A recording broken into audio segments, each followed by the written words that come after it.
Одоо нэг сүүлийн үеийн юм нэг группүүд гарцсан юм биш бүлгүүд. Тэр дотор хоорондоо мэдээлэл солилцдог. Тэрэн дээр ч одоо ёстой. Буурны өвчтөе хүмүүсийн нэгдэх групп гэдэг шүү. Ёстой нэг зарим юм дээр замбраагүй үндэслэлгүй мэдээллүүд маш их явж байгаа тохиолдолж байдаг. Яг зүгээр би хэлээж нөгөө маш сайн мэдээлэл үн зөв наривчлал мэдээлэл авдаг хүн байна. Гэхдээ тэр нь зөв. Итгэлцлийн асуудал яригдж шүү дээ.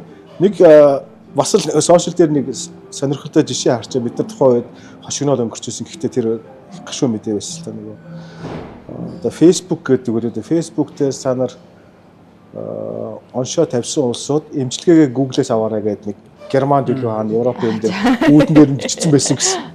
Тэр одоо хошин юм шиг болож бас гашуун юм байгаа байхгүй тийм. Тиймэрхүү юм зүйл. Таны эмийг тэгж эмчилнэ, ингэж эмчилнэ, хурдан хугацаанд эдгэж өгнө гэдэг эмийг та хэрэг уншсан бол нотлохоогоо явуулаа. Ямар баримттай. Тэгэх юм бол та хэрэгжилж болно гэсэн үг. Баримтгүй юм чинь аюултай байхгүй. Нохоо мах байна, хахан савар байна. За буурын бох гэдэг нэг актер юм байна. Энэ хамтрын гадаа зараал зогсож идэг. Айгу сонсч байсан бүгдээ сонсч байсан юмнууд байна. Тэр үтгээл одоо энерги имчилгээ гэж байж байна тий. Миний энерги дуслаа та нар тэр газар руугаа яв. Тэр бүгд тухайн хүнийг би муулахаас илүү тэр хүн бас л амьдрах гэж яваа нэг хүн байхгүй юу.